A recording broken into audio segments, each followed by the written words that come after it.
This is a No Surf Music, Burning River Fireside Chat with guest Robbie Fulks. I'm your host, Jason D. Diesel Hammond. For the best in Americana, alt country, indie rock, and more, point your browser to nosurfmusic.com.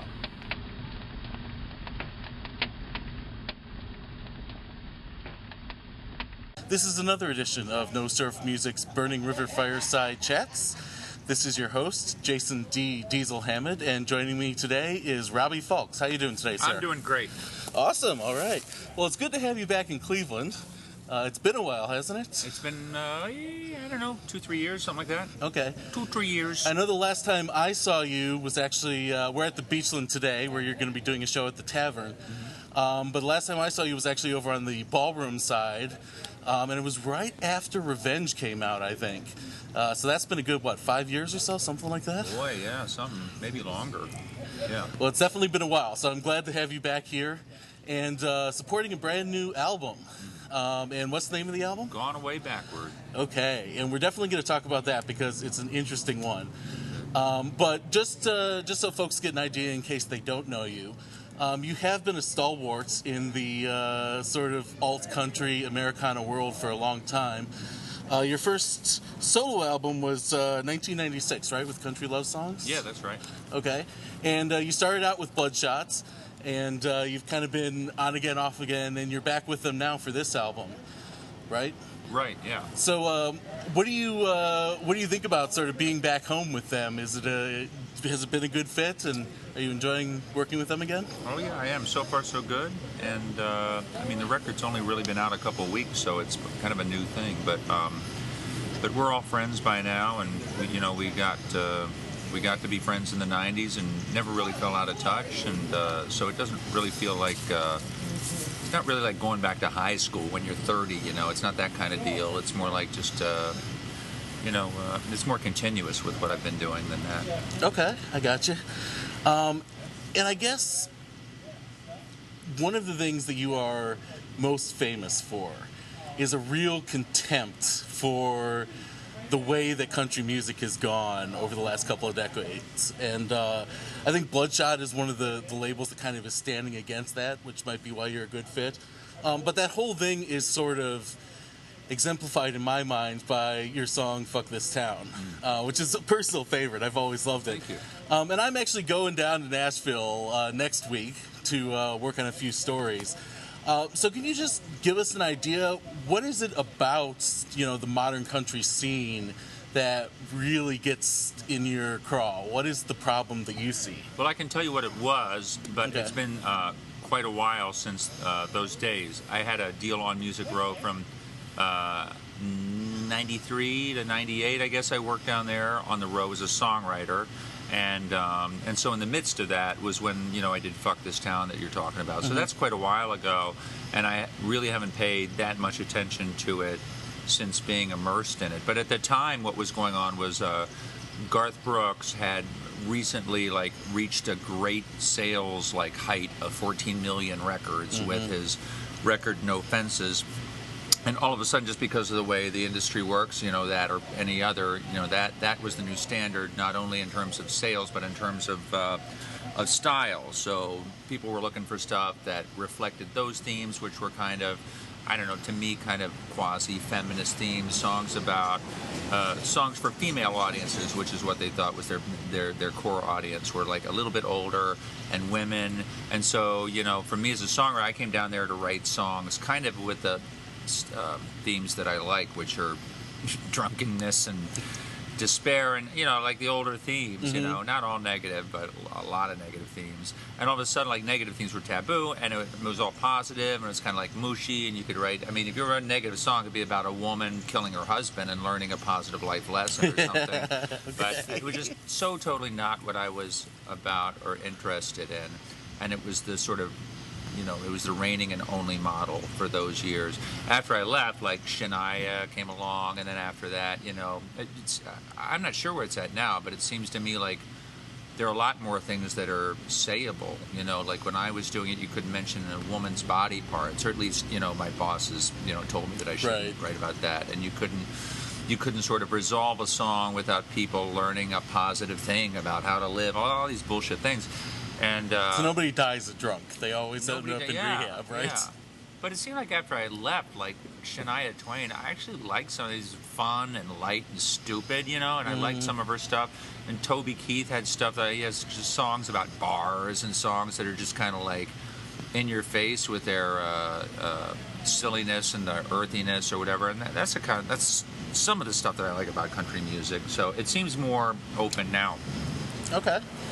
So is that sort of why you decided to go your own way and do the sort of semi-independent kind of... Well, I didn't really decide anything for the last, 50 years that I've been alive. In the case of music, I was just looking for a way to do something that I was good at doing and get paid for it, really. And hopefully, the apex would be to make records under your own name and put them out and have an audience and have people buy them. And that sort of pretty much happened for me, so I think it worked out well for me in the end. But, on the way there, I had this job writing country songs, and then, Bloodshot, that was a label that was interested in putting out my stuff, so I delivered them stuff that was suitable for that, and then I worked for other labels since, and sort of, I didn't like carve my thing into whatever shape, somebody wanted, but depending on who's putting out your stuff, they're interested in different aspects of what you do. So I just kind of rolled with the opportunities that came my way. I didn't really I probably had a master plan, but it didn't work out according to it. I gotcha. But at the same time, musically, I think that you've gotten the opportunity to go your own way a lot. I mean, your early albums were sort of a very specific kind of alt country, more on the alt side, if you know what I mean, more rock than country sometimes, kind of a feel. You've always sort of had that country rock thing going on, but you've also experimented here and there. I mean, your 13 Hillbilly Giants record was all covers of classic country. And then Happy, which was recently, was a Michael Jackson tribute, right? Mm-hmm. And also Couples in Trouble stands out as being just completely not at all country, essentially. There's some country on it, but I think I'm mostly a country performer. I mean, I think 75% of what I've done has been just plain old country music. And whether it's called alternative or not, I mean, I don't know. That's not really like a term with a fixed meaning. Mm-hmm. I mean, it means that it's country music that won't be played on country stations, so my stuff is definitely that. And, and then just because it's aware that it's not stuff that's going to be played on country stations, it tends to affect the musical presentation as far as, people feel free to cuss and people feel free to make it sound rougher and rawer than it would otherwise be, and I felt free to do all that stuff. So the freedom that you get by not being popular, I've tried to exploit, and it's like a real advantage of it, I mean, it's a hardship not being popular in a lot of ways, it's like, I do my own driving and book a lot of my own shows and, do a lot of stuff that more popular guys don't have to do. But the great advantage of it is that I can, if I feel like making such and such a record, I can just sort of save up money and make it, and I don't have this infrastructure of advisors around me sort of advising me to do this or not to do that. Mm-hmm. I feel like that's an advantage when I talk to other people that are more famous than I am and that are a lot more pressured, and I don't like the pressure. I felt a little bit of it at different points in my thing, and it's not for me. I would rather be a lone wolf and doing it cheaply and on my own. I gotcha. Well, it definitely seems like, just as I said, you've been able to sort of turn on a dime and kind of do what you've wanted to do, change style or whatever it is. And I think you did that again this time with the new record, Gone Away Backward. And just so folks know, it is actually the September featured review for 2013 on the No Surf review. On No Surf, all right, Indeed. No Surf. So if you haven't heard of it yet, go ahead and check it out, and you can hear what I have to say and hear a couple tracks on there. So it's a very interesting album. But in order to talk about it, I think we kind of even have to go further back to get there, because it is a huge stylistic change from your normal sort of alt-country feel, because it's almost entirely old school kind of bluegrassy stuff, right? I guess so. I mean, not to beat a dead horse, but I don't think of myself as alt country, and I don't even really know what it means. So I kind of do what I want to do, and think of it as country. And the new thing is like acoustic country music, really. Okay. And I tried to do something that was that referred to bluegrass. That hinted at it pretty strongly. I mean, a couple of the tunes just are bluegrass. There's banjo on it, Right. played Scruggs style on 2 of the songs. And but most of it kind of like refers to it without being it, most of it, and some of it refers to like pre-bluegrass acoustic country music, like the Monroe Brothers played, or like the Delmores played, and I love that music. And I played, I flat picked and played fiddle tunes all my life. And in the few years before I put out this record, or before I made the record, I made it in 2011, I was, just by happenstance, I was working more with people in duo and trio formats and playing into microphones and doing this thing that I used to do when I was like 10 years old. And really finding that I love doing that. And I love doing it more than what I had been doing, which is playing with drum kits and electric guitars and stuff. So it seemed like that was where my heart was kind of headed at this stage of the game. So I thought I'd, make a group of songs around that idea. Okay. And I thought the title in particular was spot on, because you really did start out sort of more in that vein, kind of like you just hinted, when you were 10. You started playing banjo pretty early on, right? I started banjo at 7, and I started guitar at 11, and I played other things along the way, but I figured out somewhere that guitar was really my thing, and I mostly just stick to that. Okay. And you were with a bluegrass band for a while, right? Special Yeah, Consensus, that's is that right. correct? And that was before your solo career. So It was in the 80s, yeah. So you've got a background in that, so it's not a complete change for you. No, but I've been doing it all along, and I think every one of my records has a bluegrass tune on it. Like The Very Best has an actual Special Consensus song on it. And Southmouth has a South Richmond Girl on it. I think most of them have some bluegrass on them. Okay. I also saw some major changes thematically and lyrically on this album from what you usually You're do. really listening. I try to. I don't know. No, but I mean, I've been a fan of yours for quite a while, and a lot of the songs that you're best known for are less serious, shall we say, kind of spoofy songs, Right. Something in the vein of Roger Miller, kind of, I think Right. of them. And you've certainly had a lot of serious songs as well. In particular, I always think of Georgia Heart as kind of your masterpiece song Thank in you. that respect. So I definitely dig it. But I guess this album was kind of like Georgia Hard to the extreme, just over and over again. You were in that serious mode. You didn't have any real sort of jokey songs on it. Was that meant to be that way, or did it just kind of fall into place like that? The non-jokiness, I don't know. I'm older now than then. I don't know if people want to see like a 60-year-old guy. I'm not 60, but I'm headed there. I don't know if people want to see a 60-year-old guy, doing jokey songs about death, because I mean he's going to die soon. I don't know if you like jokey sex songs. I mean, a lot of the subjects for jokes, Right. I think, are different when you're singing as an old man. And since I'm headed there, I'm 50 now.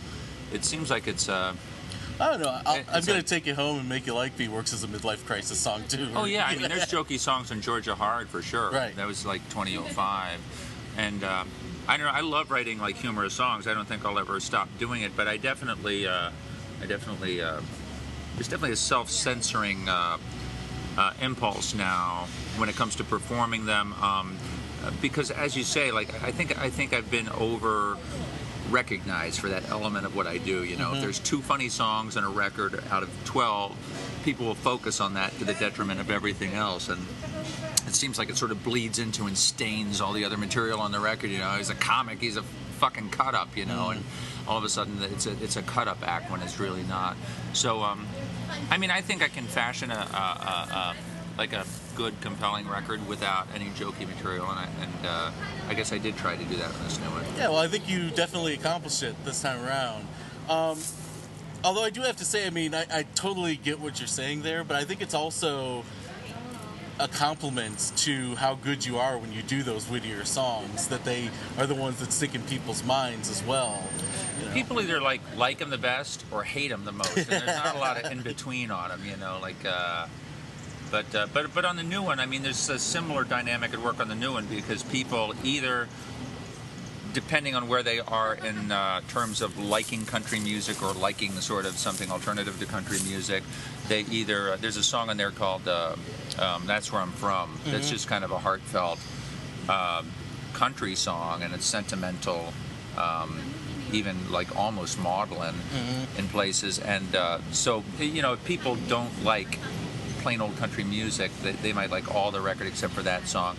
And on the other hand, there's a sort of more adventurous experimental song called "The Many Disguises of God," which straight down the middle country people have objected to. So I see the reviews, and people are often giving it B+ on the basis that they can accept all of the record except for that one song, whichever the two it is. I got you.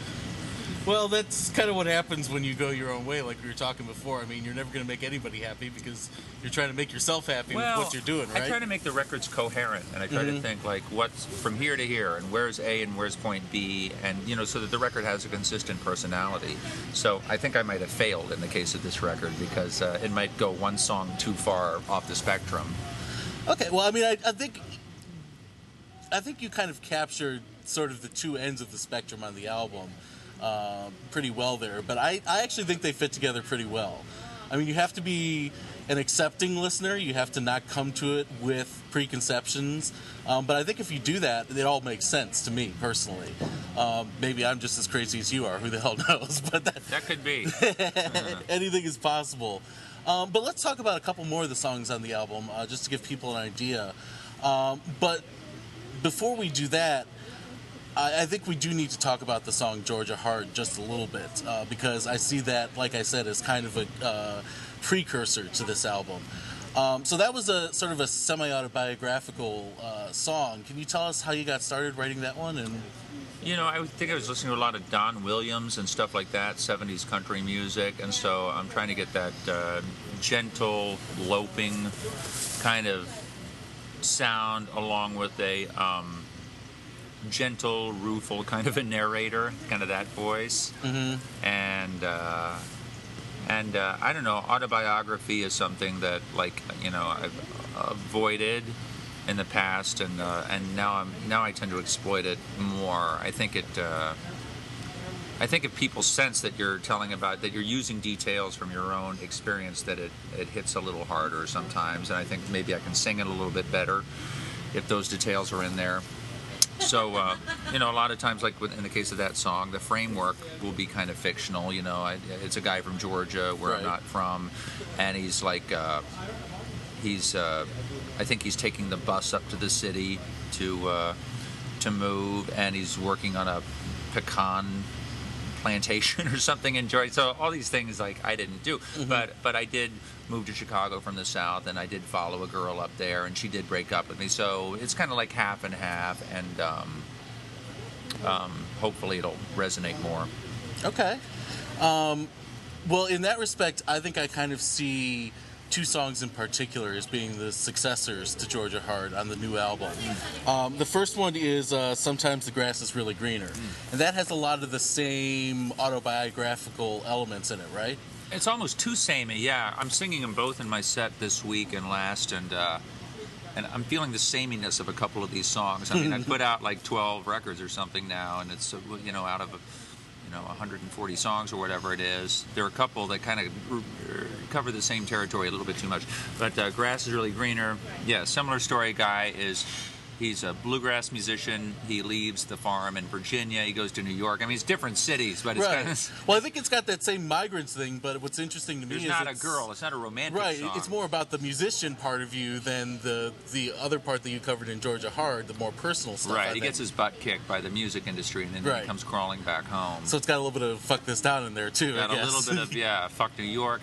But it's not like satirical or angry or anything like Fuck This Town was, and it's not really my story. It's a little bit based on this group, the Gibson brothers, that were telling me about how they came to Nashville and people started dicking with their sound and stuff, and so it's as much about them as it is about me, I think. Okay. Okay. And then the other one that I saw sort of parallels to the song Georgia Hard was the one you mentioned, I believe, earlier, That's Where I'm From. Yeah, yeah.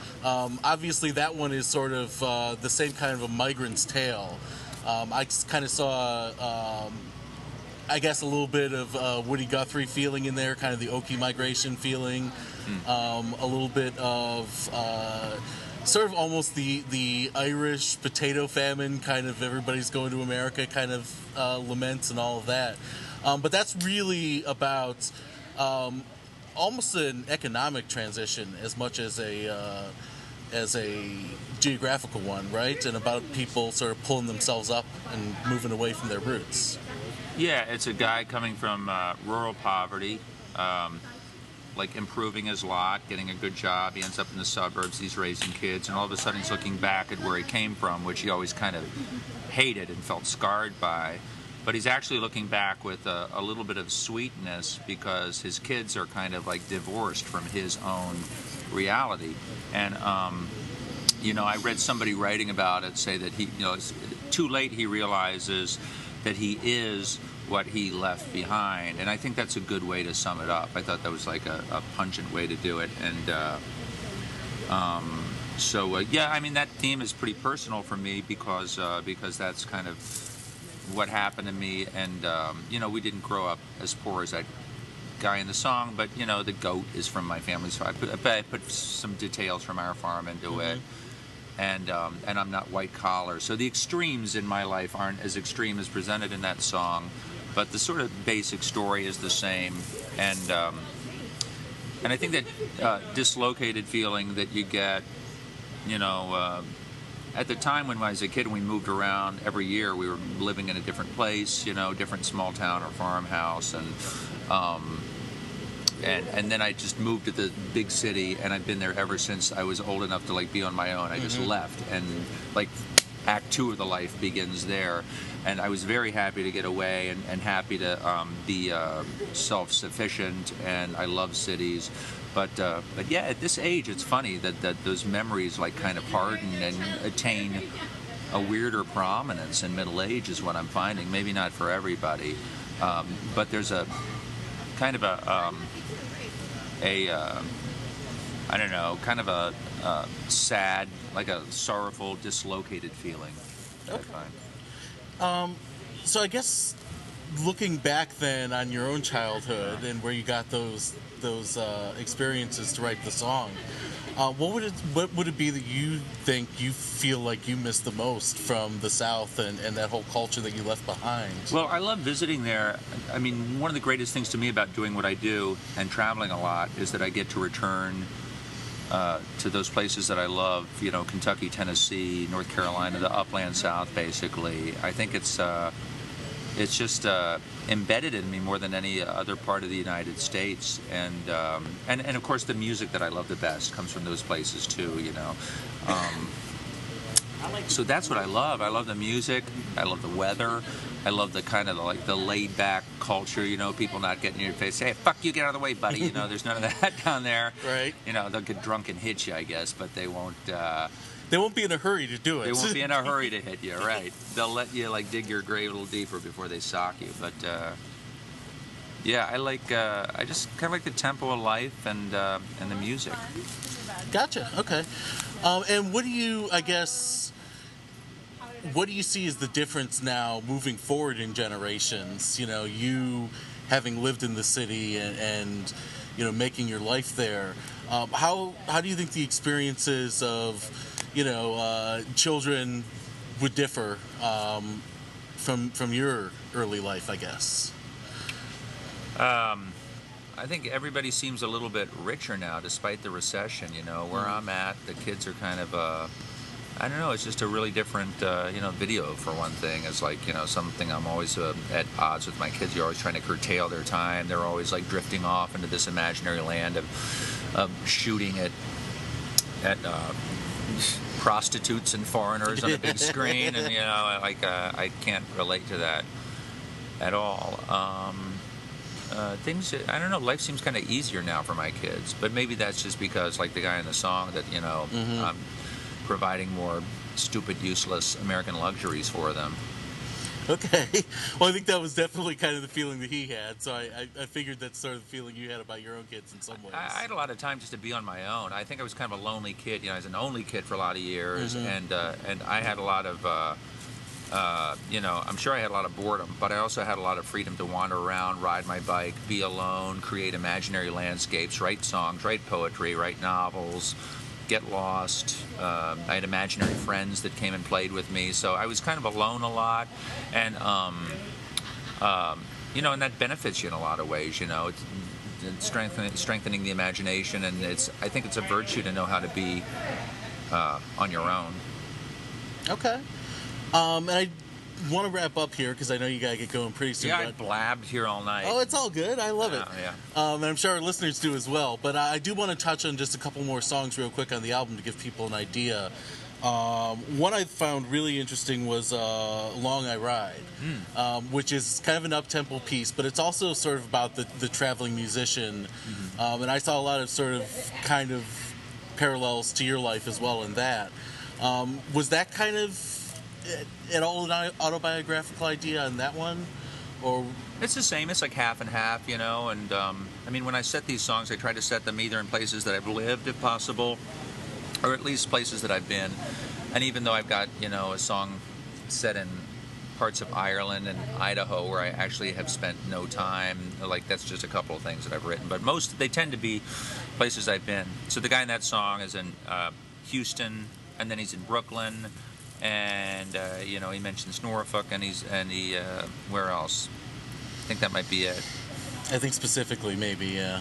So yeah, I've spent, you know, a fair amount of time, and well, I lived in Brooklyn for a little bit and spent a lot of time in the other two places. So so in that way, it's autobiographical. But I hope he isn't that I'm not as big an asshole as that guy is. I mean, he's really never content. He just kind of ran, you know, it's a drifting song that has a little bit of an anti-drifter animus in the presentation that, you know, it tries to strip away some of the glamour from the drifting thing. Right. Well, I mean, it definitely, I think, gives you an idea that it's not a life for everybody, but at the same time, he's got kind of an attitude about it that, you know, at least makes him seem like a bit of a, I guess a bit of a philosopher about it in his own Yeah, mind. it's a philosophical song, and I do endorse his philosophical point of view. You know, when the point of the song, Long I Ride, Little I Gain, you know, he's traveling constantly, but he's not really getting anywhere. And that's, you know, it's a Sinclair Lewis kind of wrote a story called Travel is So Broadening, and it was kind of a sarcastic title referring to the fact that, you know, you can go all over the world and just be in your own bubble and not learn or really find out anything. So that's kind of the case with that guy, and then when he says at the end that even, you know, no place in the world is kind of good, no place is satisfying of all these places he goes, and he refers to heaven at the end. He's not even looking forward to going to heaven at the end, because you got to die to get there, and there probably won't be like girls to have sex with him there. And he's like, what the hell, you know? It's like nowhere's good enough for him, you know. I got you. At the same time, though, I think there are some elements that a lot of working musicians can relate to, just in that literally making enough tonight to make it to tomorrow aspect of just your to have life. up to drink with a little bit left over. Yeah. Exactly. So I know you've probably done a little bit better than that in your Not own much. career, but well, you said it, not me. But I thought that a lot of you know, musicians or people who are fans of music and understand what it's really like could probably latch on to that as well. So yeah. I mean, the sort of. Yeah, I think you can hear about any guy's jobs and travails related to the jobs and kind of identify with it. Everybody's got a fucking hard job, you know. Who doesn't? Everybody does. 90% of us. Well, speaking of that, one more I want to mention, because it actually sort of stands much differently than some of the other songs, which are Migrant's Tale, is Where I Fell, which is actually about a guy who stays put, kind of like you say in the song, right where he fell to earth. And he mentions the fact that at once he hated his old job, but on the other hand, he really wishes he had it back because it was much better than what he's got now. And that sort of whole thing that we can identify with here in the Rust Belt. But what made you want to write a song about somebody who, in many ways, was so opposite to your own life in that respect? Well, thanks for listening so thoroughly to these songs. You're actually sort of making me think again about what I was doing. But I think in that song, I've been really impressed. Not possibly impressed, but just impressed by leaving my community, going on the road. If I go an hour and a half, 2 hours south, just into downstate Illinois, and I see the way that a lot of people are living, it seems like things are more barren and stark and difficult for people in little American towns these days that are, far from where the half or so of us in big, vibrant towns. I mean, Chicago is a really pretty successful town overall. There's a lot of violence in some neighborhoods, but the part of it that's successful and economically diverse and happy is really working at all those things. And I think that's true of big swaths of, Houston and LA and San Francisco and Boston and, 12 other places where millions of people live. But in these little places where a couple thousand people live, I don't know. It's after the recession, it seems like the recession hit those places a lot worse than it did my neighborhood. So I don't know. It felt profitable to try to put myself into that. Not even myself really, but just to set a song in that landscape, because I meet a lot of people in those circumstances, and they're not case studies, and they're not depressives, and they're not they're just normal people, like working it out the best they can, but the means seem more limited in those places. I've got you. And I think there's also sort of a mythos about the small town that comes through in the sound. I personally, one of the highlights of my life was starting out in Chicago and driving Route 66 all the way out to California, which I think every American should be required by law to do by the time they're 30. But you see that sort of small town. Each one is a little bit different than the next, and each one is struggling to get by in its own way. So having grown up in more rural areas, do you still sort of feel like you identify with small town and small town people more than the big city? Or is that in your past now? I don't know. It seems like in the city there's more a sense of being looked at. You're sized up according to your occupation and the uniform of your occupation that you're wearing. If you're sweeping the street, or if you're serving sandwiches at a counter, if you're pumping gas, or if you got a suit and you're on your way to the law office, your uniform kind of like defines you a lot more in a big city. And so I think you're being sized up like pretty constantly when you're living in a big city.